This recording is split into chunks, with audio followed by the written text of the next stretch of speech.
अस्सलाम वालेकुम एवरीवन। सबसे पहले आप सबको ईद मुबारक। आज ईद का दिन है और काफ़ी क्वेश्चंस आए थे बच्चों के। जब मैंने अभी रिसेंटली वीडियोस अपलोड की हैं उसके बाद क्वेश्चन आए थे, काफ़ी क्यूरीज आई हैं बच्चों की। स्पेशली जो लेक्चरर्स की टेम्प्रेरी जॉब्स आ रही हैं, इंटर्नशिप का जो प्रोग्राम सिंध गवर्नमेंट अनाउंस कर रही है, और आपको पता है कि वो क्यों अनाउंस कर रही है, ये भी आपको पता है, क्योंकि सिंध पब्लिक सर्विस कमीशन इस वक्त गैर फ़ाल है। तो गैर फ़ाल होने की वजह से ही सिंध गवर्नमेंट ने ये अनाउंस किया है कि बच्चों को अकोमोडेट किया जाए। तो आज उस पर बात करेंगे। तो जो आपने सवाल किए हैं, पर्टिकुलरली एक सवाल बहुत ज़्यादा किया गया है कि सर हमारा सब्जेक्ट इसमें होगा। हमारा मकसद जैसे इकोनॉमिक्स है, फ़िज़िक्स है, केमिस्ट्री है, बायो, उर्दू है, सिंधी है, इंग्लिश है, जो भी सब्जेक्ट्स है बच्चों के, पर्टिकुलर जो भी सब्जेक्ट्स हैं जिसमें आपने मास्टर्स किया है। अच्छा, जिन्होंने 4 ईयर प्रोग्राम किया है, मतलब आपने अगर इंटर के बाद 4 ईयर प्रोग्राम है और वो 16 ईयर्स आपकी अगर एजुकेशन बनती है तो आप अप्लाई कर सकते हैं। एक सवाल ये भी किया गया है। एक बच्चे ने सवाल किया है कि सर मैंने इंजीनियरिंग की है एक यूनिवर्सिटी से, तो मैं अप्लाई कर सकता हूँ।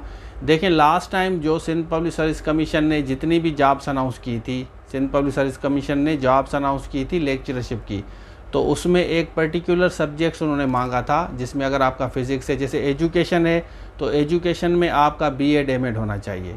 तो मास्टर्स के लिए एमएड होना बहुत ज़रूरी है। अगर आपने बीएड 4 ईयर प्रोग्राम किया है तो आप अप्लाई कर सकते हैं, या अगर आपने इंटर किया है, इंटर के बाद आपने बीएड 4 ईयर प्रोग्राम है, इंटर के बाद 4 ईयर प्रोग्राम वाला अप्लाई कर सकता है। और अगर आपने मास्टर्स किया है, मास्टर्स के बाद आपने बीएड एमएड किया है, मास्टर्स आपने किसी और सब्जेक्ट में किया है लेकिन उसके अलावा आपने एजुकेशन की डिग्री है, तो आप अप्लाई कर सकते हैं। इसी तरह दूसरे जितने भी आपके सब्जेक्ट हैं, केमिस्ट्री है, बायो है, फिज़िक्स है, कोई भी आपका सब्जेक्ट है, सिंधी है, उर्दू, जिसमें आपने मास्टर्स किया है, या तो आपके पास मास्टर्स होनी चाहिए। मास्टर्स जैसे हमने ग्रेजुएशन के बाद 2 ईयर्स हमारा प्रोग्राम है, जैसे प्राइवेट जो इंस्टीट्यूशंस हैं, प्राइवेट कॉलेजेस करवाते हैं, डिग्री देते हैं आपको। अगर आपने बीए किया है, बीकॉम किया है, तो आप 2 ईयर्स किसी भी प्राइवेट इंस्टीट्यूशन से मास्टर्स करते हैं, जैसे मैंने किया है। बीए के बाद मैंने 2 years masters in English literature किया, तो अभी मेरा 16 ईयर्स एजुकेशन हो गई। अब या तो आपने इंटर किया है, इंटर के बाद 4 ईयर प्रोग्राम आपने कोई भी किया है वो स्पेसिफिक सब्जेक्ट्स में, जैसे अभी ये बीएस प्रोग्राम चल रहा है, तो बीएस प्रोग्राम आपका 16 ईयर्स एजुकेशन होती है, तो आप अप्लाई कर सकते हैं। लेकिन again the point of discussion ये है कि आपको ये पता होना चाहिए कि आपकी मास्टर्स जो है कौन से पर्टिकुलर सब्जेक्ट्स में है। तो जिस पर्टिकुलर सब्जेक्ट में आपकी मास्टर है आप उसी में अप्लाई कर सकते हैं, उसके अलावा आप अप्लाई नहीं कर सकते किसी और पोस्ट के लिए।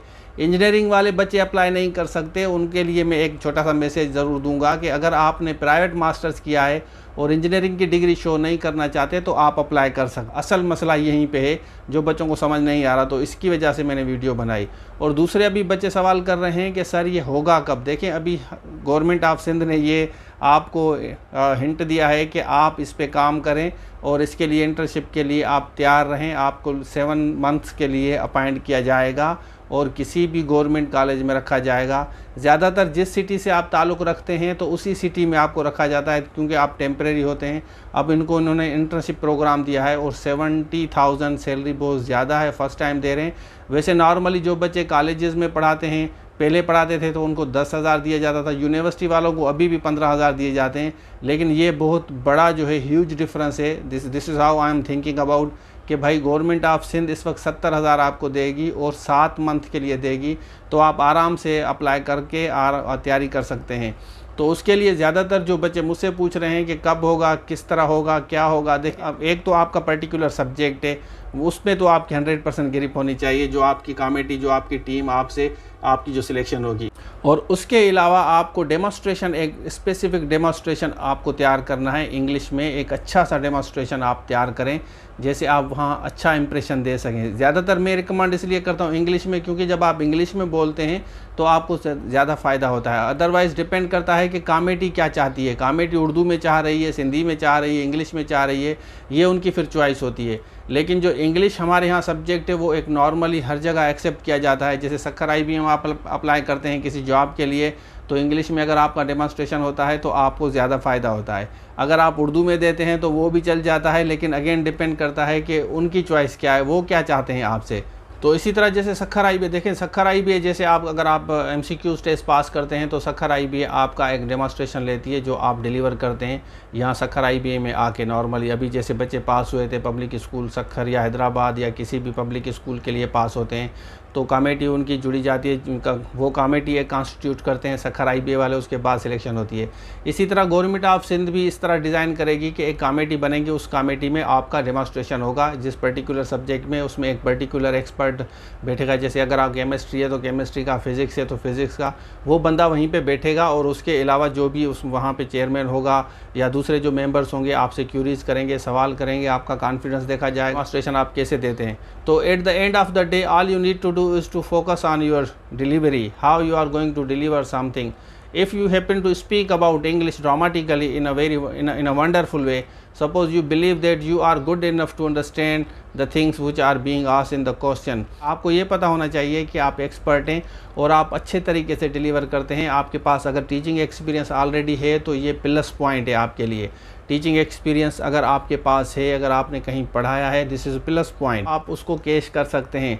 अगेन बात यहाँ पे ख़त्म होती है कि आपकी डिलीवरी किस तरह है। This is how you are going to deliver before some of the committee members. जब वहाँ आप पेश होते हैं, वहाँ पे जब आप जाते हैं and they normally pose you some of the question, some of the difficult question related to your own subject. So आपको पता होना चाहिए, आपको ये नॉलेज ज़रूर होगी कि यार मेरी डिलीवरी बड़ी ज़बरदस्त है, मैं आराम से जस्टिफाई कर सकता हूँ अपने पॉइंट ऑफ डिस्कशन को। कोई भी आपका सब्जेक्ट है उसी सब्जेक्ट में आप ग्रिप हासिल करें। जैसे आपने अभी MCQ टेस्ट दिया है तो ज़ाहिर है अगर आपने MCQ टेस्ट दिया है तो आपकी ग्रिप उस पर होगी, अच्छी खासी ग्रिप होगी। और उसके बाद आपको डेमोस्ट्रेशन की तैयारी करनी है, डेमोस्ट्रेशन आपका अच्छा होगा, प्रेजेंटेशन आपकी अच्छी होगी, बोलने का अंदाज़ अब आपका अच्छा है तो दैट विल बी फैंटेस्टिक। अगर आप कहेंगे कि उसी पे भी मैं डिलीवरी, उसी पे भी मैं वीडियो बनाऊं कि how to deliver your presentation before some of the people those who ask you some of the questions. जैसे सिंध पब्लिक सर्विस कमीशन में जो अभी लास्ट टाइम जो बच्चे जिन्होंने 50% उठाया था तो उनको मैंने बताया था कि आपको किस तरह बिहेव करना है वहाँ इंटरव्यू में जाके, जिनका 50% था जो इंटरव्यू की तैयारी कर रहे थे। अभी तो 6, 7, 8 महीने तक उनको आपको पता है कि गैरफाल किया गया है सिंध पब्लिक सर्विस कमीशन को। अगेन आपको डेमोस्ट्रेशन की तैयारी करनी होगी। डेमोस्ट्रेशन वन टाइम तैयार करेंगे तो इससे ये फ़ायदा होता है कि आप कहीं भी टीचिंग में अप्लाई करते हैं तो वो आप कैश करते हैं। तो एक दफ़ा उस पर काम करना होता है, बाकी हम बैठ के आराम से खाते हैं। तो मेरी तो ये अंडरस्टैंडिंग है और मैं उसी हिसाब से बच्चों को गाइड करता हूँ कि यार आप एक दफ़ा एक डेमोस्ट्रेशन बना लें, अच्छा सा डेमोस्ट्रेशन, उस पर काम करें, थोड़ी सी प्रैक्टिस करें, किसी टीचर्स को दिखाएं कि आप किस तरह डिलीवर करते हैं, आपके बोलने का अंदाज़ क्या है, आपकी कंसिस्टेंसी है, आप सवालों का जवाब किस तरह देते हैं। तो ये सारी चीज़ें मैटर करती हैं आपकी लाइफ में। देखें, टीचर जब आप बन जाते हैं, आप प्रोफेसर जब बनेंगे तो आपके क्लास में, हमारे यहाँ तो सिंध में आपको पता है 100+ भी स्टूडेंट्स होते हैं। तो वहाँ पे अगर आप कॉन्फिडेंस लूज़ करते हैं, you are unable to speak before some of the students sitting in your class, then how will you be selected. तो ये बहुत मुश्किल है कि आपकी सिलेक्शन हो। तो मेन फोकस आपको होना चाहिए कि आपकी डिलीवरी क्या है। डिलीवरी मैटर करती है बहुत ज़्यादा। इवन अगर आप बैठ के जब सवालों के जवाब देते हैं उस वक्त भी आपको पता होना चाहिए कि आप कितने कॉन्फिडेंट हैं, कितनी आप स्माइल दे रहे हैं और किस तरीके से आप बिहेव कर रहे हैं। तो समटाइम्स आपको जो कमेटी मेंबर्स होते हैं वो इरिटेट भी करते हैं, आपको गुस्सा भी दिलाते हैं। इरिटेट करने का मेन मकसद मैं आपको बताऊं कि देखा जाता है कि आप बेसिकली ना जो है गुस्सा करते हैं, आपको बेसिकली चेक करते हैं कि आप गुस्सा कितना करते हैं किसी चीज़ पे, क्योंकि क्लास में भी बच्चे भी प्रॉब्लम्स क्रिएट करते हैं। कल कोई बच्चा आपकी क्लास में कोई प्रॉब्लम क्रिएट करे आपके लिए, तो आप इस तरह ना हो कि आप उसको थप्पड़ मारें, आप उसको मुक्का मारें। तो ये भी चीज़ बहुत मैटर करती है कि आपको देखते हैं कि आप बेसिकली परेशान तो नहीं है, आप डिस्टर्ब तो नहीं है, थोड़ी थोड़ी चीज़ पे आप गुस्सा तो नहीं कर। इस चीज़ का भी आपको पता होना चाहिए, इस पर भी काबू पाना है। और क्वाइट समटाइम्स ऐसे सवाल करते हैं कमेटी मेंबर जिससे आप लोगों को गुस्सा आए, तो आपको पता होना चाहिए कि ये सिर्फ आपको चेक कर रहे हैं, ना कि इनका कोई ऐसा मकसद है आपको ह्यूमिलिएट करें। ज़्यादातर बच्चे ये समझते हैं कि हमें ह्यूमिलिएट किया जा रहा है, हालांकि ऐसा कुछ भी नहीं है। वो सिर्फ़ और सिर्फ चेक करते हैं कि आप चीज़ों को कितना सीरियसली लेते हैं और कितना गुस्सा करते हैं। यही चीज़ देखी जाती है इंटरव्यू में।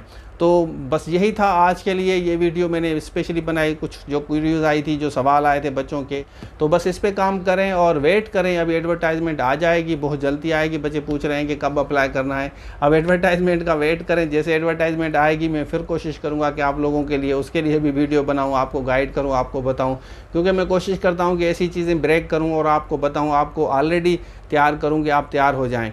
तो ये था आज के लिए आज वाली वीडियो। ईद वाले दिन मैंने स्पेशली बनाई कि आप लोगों को ज़्यादा से ज़्यादा बता सकूं कि भाई इससे क्या फ़ायदा होगा, आपको कब आएगी, किस तरह आएगी। तो बस यही था।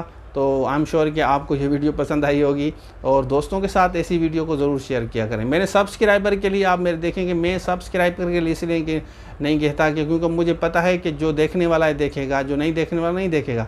अच्छा, एक बच्चे ने मुझसे प्रीवियसली सवाल किया था कि सर आपकी जो लाइव वीडियोज़ है, क्लासेस हैं, वो मुझे नहीं मिलती, नहीं पता चलता कि आप लाइव जब पढ़ाते हैं। देखिए उसमें एक अनलिस्टेड का एक जो है ऑप्शन है। जो बच्चे सब्सक्राइबर होते हैं ना, लाइव ज़्यादातर वीडियो वही देखते हैं। जिन्होंने सब्सक्राइब नहीं किया हुआ, मतलब अगर आपने साइन इन नहीं किया है तो आप सब्सक्राइब नहीं कर सकते। तो साइन इन करने के बाद ही सब्सक्राइब होता है। वन टाइम जब आप सब्सक्राइब करते हैं तो उसके बाद जैसे मैं लाइव आता हूं तो लाइव आपको वीडियो मिलेगी, उसी वक्त मिलेगी। अदरवाइज़ कुछ वीडियोस मेरी लाइव होती हैं, वो सिर्फ़ और सिर्फ सब्सक्राइबर ही देख सकते हैं। और बच्चे कंप्लेन करते हैं कि सर मेरा दोस्त वो तो देख रहा था लेकिन मुझे नज़र नहीं आ रही थी। तो भाई उसने सब्सक्राइब किया होगा और आपने सब्सक्राइब नहीं किया होगा, इस वजह से शायद आपको वीडियो नहीं दिख रही। तो यही था आज के लिए। आई एम श्योर कि आपको ये वीडियो पसंद आई होगी और ऐसी वीडियो आप दोस्तों के साथ ज़रूर शेयर करें। अभी भी अगर आपका कोई सवाल है तो आप सवाल कमेंट्स में ज़रूर करें और मैं कोशिश करूँगा कि आपको जवाब दूँ। कल भी मैंने एक छोटा सा अनाउंसमेंट किया था कि अभी मैंने जो इंग्लिश कंपोजिशन का मैंने सेशन स्टार्ट अभी ईद के बाद करने जा रहा हूँ। तो ईद की छुट्टियां हैं, तो छुट्टियों की वजह से ये 4 दिन आपकी छुट्टी होगी और नेक्स्ट वीक में सेशन होगा। तो उसके लिए मैं 30 स्टूडेंट्स को पैक कर रहा हूँ, मतलब एडमिशन ले रहा हूँ। उन बच्चों की 1500 मंथली मैंने फ़िक्स किए हैं, इसमें कोई एडमिशन फ़ी नहीं रखे। 1500 मंथली फ़ी रखी है। 2 से 3 मंथ तक ये कंपोजिशन का सेशन होगा। जो भी ज्वाइन करना चाहते हैं इस नंबर पे व्हाट्सअप करके ज्वाइन कर सकते हैं। आई एम श्योर कि इस सेशन से आपको ज़्यादा फ़ायदा होगा। ये इंग्लिश कंपोजिशन के लिए मैं आप लोगों को बता रहा हूँ। Thank you so much. अल्लाह हाफिज़।